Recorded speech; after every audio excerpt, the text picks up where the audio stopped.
Beberapa tahun lalu, saya pernah berada di fase hidup yang rasanya kok capek yang ngejar uang, tapi uangnya selalu habis di tempat yang sama. Gaji datang bayar ini itu selesai, bukan karena boros, tapi karena nilai uangnya pelan-pelan menyusut, sementara kebutuhan tetap naik.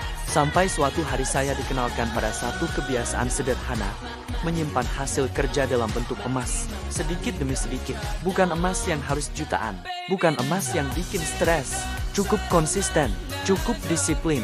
Disitulah saya baru paham kenapa orang-orang lama menyebut emas sebagai penyimpan nilai, bukan alat kaya instan. Yang menarik, di Public Gold saya menemukan konsep yang jarang dibahas orang.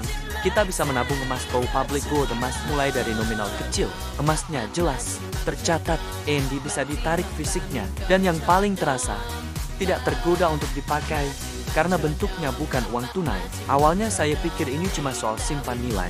Ternyata tidak berhenti di situ.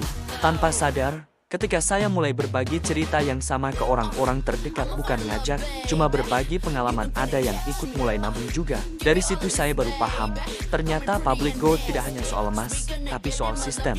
Sistem yang menghargai edukasi, menghargai konsistensi, dan memberikan komisi bukan karena pinter jualan, tapi karena membantu orang paham dan mulai. Bukan model bisnis yang teriak-teriak, bukan yang harus jago ngomong, tapi yang tumbuh dari cerita, kepercayaan, dan kebiasaan baik. Makanya sampai hari ini, saya tidak pernah memaksa siapapun untuk ikut. Saya selalu bilang, pelajari dulu, pahami pelan-pelan. Kalau cocok, lanjut. Kalau belum, tidak apa-apa.